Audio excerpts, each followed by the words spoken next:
This is the Huey Alert Podcast with Craig and Shelley Huey, bringing you the tools to transform our nation and culture, the intersection of faith and politics. Hi, it's Craig Huey, the Huey Alert Podcast. I'm so glad you're watching or listening. And, you know, my beautiful bride, Shelley, she's not with me today, but I have a very special guest. And we're going to talk about something that I've written about going back 2 years ago. Christian hate crimes. A hate crime that happened in Nashville, Tennessee, where actually 6 people were killed. 3 of them, little kids about 9 years old, and was done as a Christian hate crime. But the problem is, nobody wants to say it. The problem is, nobody wants to admit what triggered it. And it's been a cover-up, and it's back in the news. It's back in the news because the Nashville Police Department has released a report that is a cover-up. And I thought, who better to talk to but one of the nation's best experts on this subject, an expert that was threatened with jail for trying to expose what's going on, someone who is willing to put his whole reputation on the line to go to court to try to fight for freedom of information. And that's radio host and author Michael Patrick Leahy. Michael, welcome. Craig, it's great to be with you. And you did a very good job of describing the circumstance. Yes. For your listeners and viewers, yes. Just the background on this. Here in Nashville, Tennessee, on March 27th, 2023, 28-year-old Audrey Elizabeth Hale, who self-identified as a transgender male. Which is critical to know, because that's one of the things that is kind of being suppressed. You know, the fact that this person was transgender. Yes, and she walked into her former elementary school, Covenant School here, on that morning and murdered 3 9-year-olds and 3 staff members before 20 minutes later, a good team of Metro Nashville Police Department officers killed her. Yes. That afternoon, on March 27th, 2023, the Metro Nashville Police Department obtained a warrant to search her residence, which she shared with her parents. Right. And the FBI was there. They collected a great deal of information. Yes. We at the Tennessee Star, TennesseeStar.com, and I individually have sought to obtain the records of the communications she left behind. Which is called a manifesto, though the police report says it wasn't really a manifesto. Well, it's a bit of semantics, isn't it? Because if you look at, shall we say, Karl Marx's manifesto, that was a particular political document. The Unabomber had a very lengthy set of writings, which were referred to as a manifesto, perhaps a little bit more jumbled, shall we say. In this instance, the 28-year-old killer, Audrey Elizabeth Hale, left behind about 16 notebooks with over 1,200 pages. Right. And they were rambling notes, but the word manifesto, I think, could apply to all those notes in the sense that found within what she wrote was information about her motivations. Yes. Now, we have tried to secure legally all of those 1,200 pages of her writings that she put together over a course of 15 years or so. Which should be released. People should know what she said. Right. Should be able to see for themselves what her motivation was. And we asked politely Metro Nashville Police Department to obtain those writings. Right. They declined. Yeah. And so we filed a lawsuit in state chancery court here in Tennessee to obtain those documents. We were represented in that instance by America First Legal. Yes. We also requested, because the FBI was present at the first search of her residence that afternoon, and obtained a lot of the information there as well. And they had copies of all this information. Yes. We asked them politely, under the Freedom of Information Act, to obtain those 1,200 pages. Right. They declined, so we sued them in federal court. Now, the state case was filed in May of 2023. Yes. The federal case was filed in May of 2023 at the same time. The federal case has still not been resolved. The judge in this case, a federal judge, Alita Trauger, is reviewing all of the documents in chamber, has been reviewing them since May of 24. So really 11 months of review. Oh, boy. Now, in the case of the Metro Nashville Police Department, our case went before a judge in Chancery Court. And on July 4th this past year, she issued one of the weirdest rulings ever. Right. She objected to the release of the documents. Yes. On two grounds. Number one, there was still a pending investigation, which under Tennessee Public Records Act, that is a legitimate reason to withhold certain documents. That, however, now has changed. Right. Since earlier this week, Metro Nashville Police Department released a 48-page final report on the investigation. So it's no longer an open investigation. Right. But her other very bizarre theory, which was advanced by, and it gets a little in the weeds here, but if you look at all the players in this litigation, we, of course, are the petitioners. Yes. I individually, Michael Patrick Leahy, and the Tennessee Star, our news outlet. The people who are opposing it are, of course, Metro Nashville government. Right. And the court allowed a couple of groups to come in and participate in it in a very unusual way. The Covenant Killers, the Covenant Parents Association. Yes. And that group, interestingly, they were allowed to participate in the case by the judge, which I think was an error. And then they advanced a very bizarre theory. Okay.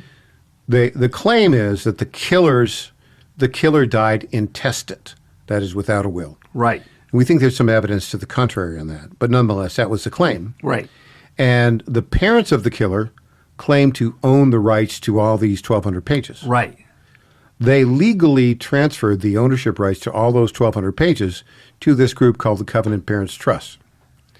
And then the Covenant Parent Trust argued before this Chancery Court judge in Tennessee that they held the copyright to it. Right. And because of copyright law, couldn't be released. Now, they've never filed a copyright at all. Yeah. Copyright is something that is governed by federal law, not state law.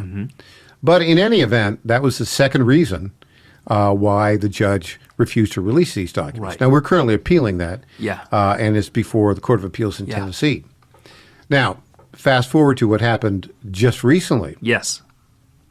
So this week, Metro Nashville Police Department released a 48-page final report, which I'm sorry to say is really just a whitewash. Right. There were so many elements of things that they didn't do correctly, facts that they omitted. Let me give you one example. Yes. So she was a self-identified transgender. Which a lot of the media suppressed that fact. When this news broke, so much of the media just ignored that one element. We actually legally obtained about 90 of these 1,200 pages, her journals from January 1st, 2023 to March 27th, 2023. And we ultimately ended up publishing those those 90 pages. Yes. And in those 90 pages, you saw a very disturbing portrait. Yes. Of a young person who, although a woman, self-identified as a transgender male, had lots of hatred for Christians. In that. And had said a number of things about people that she wanted to kill. And it was a very, very dark 90 pages. So having said all that, this report, 48 pages, that was released more than 2 years after the event, did not use the word transgender once. It's absolutely amazing and shocking that, again, it comes back to the idea of a cover-up of the fact that she's transgender, and a cover-up that she had a hatred for Christianity, and that manifested itself in her targeting a Christian school. The other part about this, if the 48 pages, there were 2 paragraphs that said something along these lines. She was born a woman, but she wanted to transition to another gender. Yes. 2 paragraphs. That's all. Yes. Yeah. Nothing else beyond that. Right. The other thing that is a huge failure on the part of Metro Nashville Police Department, which they documented in this report, they failed to obtain all of her medical records. Well, that's crazy. Yes, so we don't know what type of drugs she may have been on, prescription drugs or anything else. We don't know what the interactions might have been. We don't even know about transition drugs. Well, I have some information on that from what we obtained. And we legally obtained some of the elements in the case file in June of 2024. And we began publishing a series of stories. Yes. We ultimately, when we actually were able to obtain counsel that would defend us against any copyright claim. Right. Subsequently, in September of 2024 rather, we published all 90 pages. Right. But what's interesting about this, in the way that the Metro Nashville Police Department described it, we know for a fact, because we've seen these records, that in July of 2024, the man who was then the chief investigator for the homicide unit went before a judge here in Nashville and filed an affidavit to obtain a search warrant for all of the medical records of Audrey Elizabeth Hale when she was treated by Vanderbilt University Medical Center. Remember, she was under psychiatric treatment from the age of 6 to the age of 22. Wow. Right? Yeah. So those records were obtained. The parents, by the way, did not have any say in obtaining those records. Right. The documents were released to the police department. We have not seen the actual records, but what we do have is a page of notes from the lead investigator at that time. Okay. We know this because it's meta tagged to his name. Right. And in that he said a medical professional at Vanderbilt University Medical Center wrote down that she wanted that the killer said she wanted to kill her father. Yes. Okay, now, this is a problem. Yes. It's a problem because under Tennessee statutes, there's something called a duty to warn. Yeah.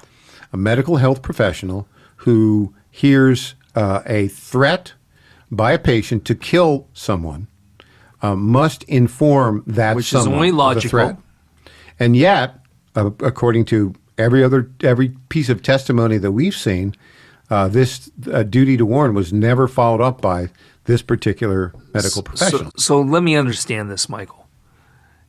You have a situation where she's talking about wanting to kill her father. Yeah, according to the notes of the lead investigator for Metro Nashville Police Department after reviewing the documents obtained from Vanderbilt University Medical Center under a court order. And so the doctor at this center never reported that, and they never double-checked as to why they did not. There's no evidence whatsoever that any report was given to anybody. Why don't they care? Well, that's a good question. It gets worse, though. This lead investigator, who I think was doing a really good job, mysteriously resigned from Metro Nashville Police Department, and no one knows his whereabouts currently. Okay. And so they brought in another lead investigator in early 2024. We didn't learn about this until just a few months ago. Wow. So that was troublesome. The other element that's troublesome is there was another psychiatric professional treating Audrey Elizabeth Hale, the killer. And rather than go and file an affidavit to get a search warrant from a judge here in Nashville and get all of her medical records, the Metro Nashville Police Department decided that, well, we're not going to do that because the parents object to it. Now, there's no legal standing for that. There's no legal basis for it. Yeah. So they failed in that duty. Yeah. Also, in their report, they claimed that because some of the medical information about Audrey Elizabeth Hale was published by a media outlet, that would be us, in June of 2024, remember, more than a year and 3 months after the murder, the parents then suddenly decided that they were not going to cooperate. And because of that, a year and 3 months later, because of that, they said they were unable to obtain any of her additional medical records. That's ridiculous. Yeah. It's beyond ridiculous. Yeah. They're not trying to find this information out. Yeah. And the public has a right to know this for being able to identify future potential killers. Yes. To be able to take a look at what are the motivations and what are the potential medical interactions, and to hold responsible and accountable medical professionals for doing their duty. This doesn't make any sense to me. No, it doesn't. And I think the right word to describe this is a whitewash. Yeah. There's so many unanswered questions. Let me give you an example. Okay. They also said in this report, they used the passive tense.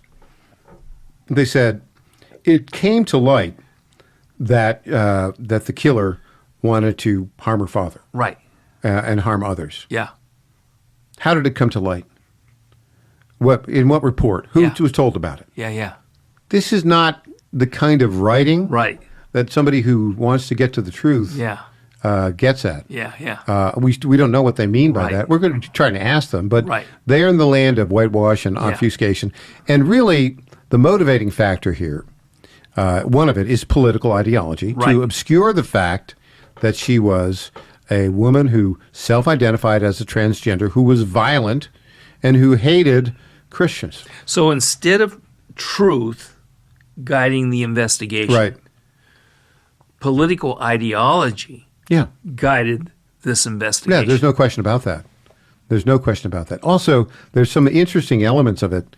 In this report on page, I think, 34 of the report, the Metro Nashville Police Department said she left a will behind that said how to dispose of her of things that she owned. Right. Except, and we saw in the documents that we obtained that she had left a note saying, "Read my will. Right. I'll tell you how to get rid of all of my items." Right. But the parents went before the probate court here in Tennessee and claimed that she died intestate. That seems a little odd to me. Really odd. And it's that claim that she died intestate, which is used as the basis for their assertion of ownership of the documents and the transfer of that ownership to the Covenant Parents Trust, which in turn then is claiming that they have copyright ownership of this. Is being kind of a whitewash of the truth, cover up of what actually happened. You've got the Nashville Police Department, and you've got the FBI. The FBI, yeah. So between the two, do you think they were talking to one another, Absolutely. not to talk about remember we talked about and Christian hate crime? Yeah. So the key element of this, of a document that we obtained and published in June of 2024, was a May 12, 2023 memo from the Behavioral Assessment Unit of the FBI. Which is based in Quantico. Right. And it was unsigned. Yeah. Right. It was a guidance. Right. But it was taken as more than a guidance. The headline was, the subject was protection of legacy tokens. Now, you might wonder, what is a legacy token? I have no idea. It is a term invented by the FBI in the 2014 or so, which they have used to describe anything left behind by a mass murderer. A writing, a video, or anything of that nature. Right.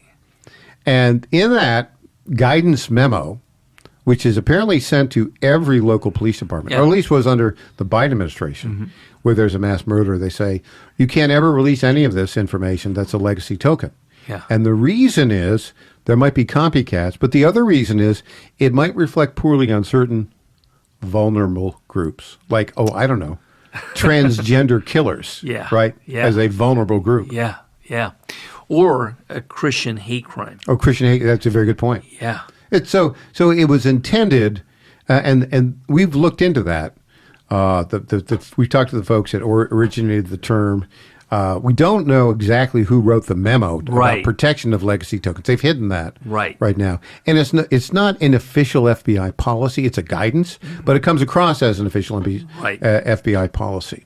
So with the new FBI leadership, is there anything that you would expect them to disclose? I would have expected them weeks ago to have released to us all 1,200 pages of the writings of the Covenant Killer, Audrey Elizabeth Hale. But to date, they have done nothing. They have done, let me repeat this. Yes. Cash Patel, Cash, yes, and Dan Bongino, Dan, Deputy Director, both of whom have promised transparency. Yeah. Now we're 5+ weeks into the Cash Patel time as Director of the FBI. We keep asking them, when are you going to release this? When are you going to release this? We just did this week. We've not got anything from it. No response whatsoever. So I am not pleased at the moment with Cash Patel and Dan Bongino. Cash and Dan, come on. It's time to release these documents to us. We have the right to see it. The public needs to see them. Michael, I love the fact you want to have the truth be exposed, people know what really happened, and the cover-up to be abolished. And the only way that can be done, it sounds like, is if the FBI gives us a little bit more detail. But the fact is, whether the FBI does or not, what we do know is that a radical transgender ideology was part of what happened in the killing at the Covenant School. Absolutely. And we know that Christianity, the hatred for Christianity, was part of the core. Was an element of the motive. And the Metro Nashville Police Department said there was only one motive, notoriety.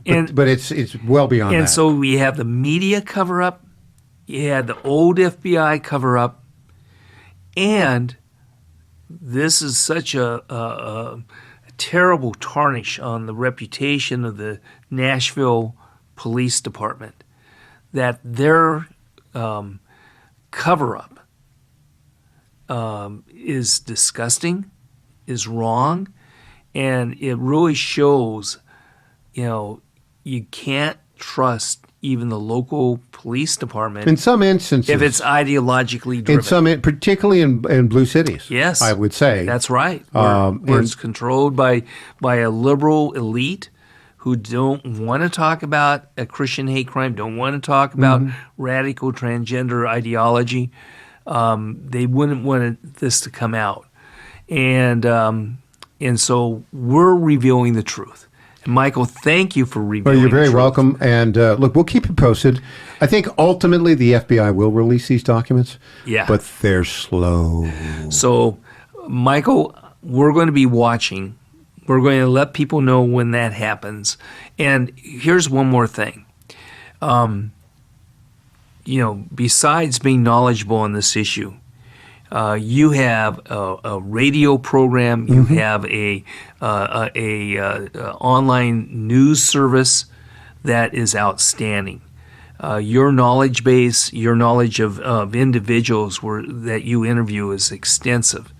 And so how do they find out about it, and how can they find more information about this mass shooting and this cover-up that we talked about? The very best thing to do is, of course, we own the Tennessee Star and the Star News Network, which is a series of state-based news sites. The Tennessee Star, TennesseeStar.com, is our flagship. Yes. And go to TennesseeStar.com right now, and at the very top, there is a menu item that says Covenant Killer Investigation. You can find that easily. There are probably 200 articles there. Yeah. And growing. Yeah. So you can see all the details there. Yeah. So please, take a look. Get on Michael Patrick Leahy's list.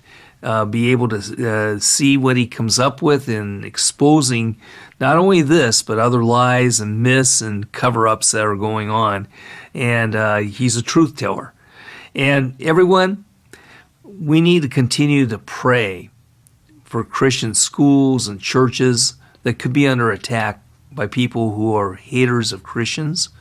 We've got to be careful about what is going on with radical transgender ideology that could motivate somebody to do violence. And it does no good to cover this type of thing up. We need to be aware of it. So that's why we did this program. Really appreciate it if you would take this program, email it, text it, post it on social media. Let's get the word out. Let's go beyond what the news media is doing and expose the truth. And next week, my beautiful bride will be with me. Thanks a lot for listening or watching. God bless you. Thanks for joining us this week. We are listener-supported, so please consider partnering with us by donating at craighuey.com or by signing up for our free newsletter. We look forward to being with you next week. And don't forget to share this podcast with others. Hi, it's Craig Huey. And you know what's exciting today is that in Washington, D.C., we're finally seeing the dismantling of the deep state. Never before have so many ideologically driven bureaucrats been fired. And what is happening is going to be transformational. You see, these ideological bureaucrats are the ones who are embedded within the federal government, the massive government complex that is basically destroying our freedoms, involved in censorship, against religious liberty, the ones that are helping hurt our economy. Because what these ideological bureaucrats want to do is they want to transform our culture and our politics through the government. And now, with the disruption of Trump and the cabinet picks, that is being dismantled. So what is the deep state? And when you hear about this, what is it? Well, that's why I wrote this book called The Deep State, 15 Surprising Dangers You Should Know. In this book, I talk about what the deep state is. I explain how it began. I talk about what they did in the last 5-6 years. In this book, I talk about Obama's secret army, the group of bureaucrats that Obama implanted to be able to subvert Trump from ever being able to hire people he wanted, and why their plot did not work. And you're going to read about so many different things to get an idea, even of media collusion with the deep state. Want to know what the deep state is? This is the best way to learn and find out. So take a look on your screen how to order this book. I'd be glad to sign it for you. And if you use that QR code, or if you use the text to be able to buy it. If you buy it on Amazon, you'll get it maybe a day or two sooner, and I won't be able to sign it, but you can get it also on Amazon. You can get an audio version of the book as well. And so be sure to get my book, The Deep State, 15 Surprising Dangers You Should Know. Thank you.